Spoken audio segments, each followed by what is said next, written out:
All right, from left to right, we have Mason Gillis, Eric Hunter Jr., and Jay Ivy. I need your hands. We'll get a microphone to you.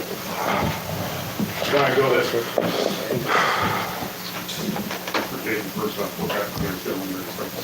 Obviously, that was a pretty overwhelming run you guys started off with there. I think just first half,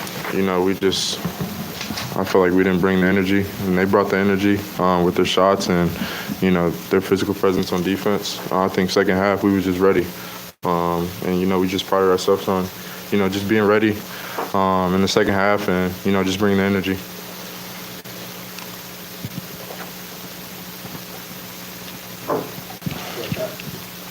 For Jaden, you didn't get a couple of calls there fairly early in the second half, and then you just kind of went off. Did you get angry? I did. I usually, Eric can vouch for me. When I don't get a call or an obvious call, I kind of get mad and, I just, take it out in the game for real. That's all I really can do. So, I just kept playing and, Eric, says all the time, just keep playing. And, that's what I did. Eric, last week you talked about playing with a sense of urgency. Early in the second half, you attacked the basket in the pick and roll there and had 9 points in about a 5-minute span. Was that a concerted effort from you to just be more aggressive in the second half? Yeah, I think it was a little bit of both. My number was called on those plays a couple times. And I was just ready to attack the rim. I knew we needed a boost in those first 5 minutes before that first TV timeout. So, yeah. Hey, Mason, what are you guys feeling out there when Jaden flips a switch like that and takes over a game like he did midway through the second half? It makes the game so much easier, and then it's also a lot more enjoyable to play whenever he's doing things like that. I think it takes a lot of pressure off our shoulders just to do the simple things while he's putting on a show for everybody, including us. So it's a blessing to be able to play with him. I'm glad he's on our team. Appreciate that, man. It's a blessing to play with you, too, bro. Hey, Jaden, it seems like the last couple of games, Purdue's just running more ball screens for you. Has that kind of been the case? I think in the last game they, played zone, and circles usually, come off ball screen. I think we just been running more ball screens, and I think I just been getting comfortable in ball screens, and just making the right reads. I think sometimes I make the wrong reads, but that's gonna happen, and when we're in ball screens, I just gotta keep making the right reads for my teammates. For Mason and Eric, just the lift that Caleb and Ethan gave you guys in the first half when you guys were scuffling there, and just what did they do to kind of bring you guys back into the game? It was huge. I remember Eric talking about to Ethan just how ready he was from the get-go. I think he came in, not for sure, there was one stretch, however much time he played, but he got 5 points real quick. And that was a huge jump for us. Caleb had a couple of rebounds, just simple things like that, helping the team. Yeah, I think in a game like that, as a leader, I just try to tell people, just come in the game and play hard, especially in a game like that. Where, that's the first thing you have to do is play hard, scrap. And Ethan was cutting hard and being in the right place, and it ended up working out for him. Same thing for Caleb. And he missed out on the tip dunk that didn't go. That was unbelievable. Jaden, you're 9 of 12 in the second half, but only 2 of those buckets were from 3. Did you make a more conscious effort to attack the rim in the second half? And if so, why were you able to be successful doing that? I think, just in ball screens, just reading what the defense, gives me. And, it's my job to attack. And if I don't have anything, I play off 2, and then, I know my teammates are open because, everyone's seeking in on me. So it just makes it easier, to find my teammates. And I think I've just been doing a better job of that as the season, progressed. And, I just got to keep doing that. And, the threes will come. I just try to, whatever, the defense gives me, just, taking what's comfortable for me.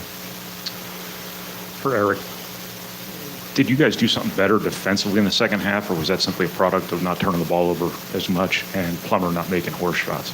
I think it's a little bit of everything right there. But I think it was more of us. I think, with Plummer, we were there a lot more. We had a hand when he was just hitting tough shots, for real. He was. At first, yeah, he was. That step back in the corner was a very tough shot.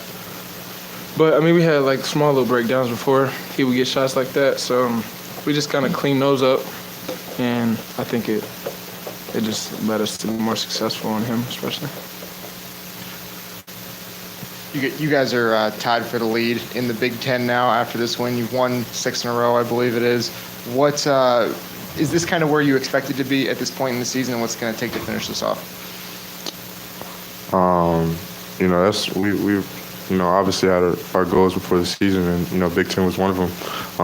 And just after we lost those games, there was no doubt that there was the same goal. We just had some faults, and everyone loses games, and obviously we didn't want to lose games, but it happens, and we just got to keep going.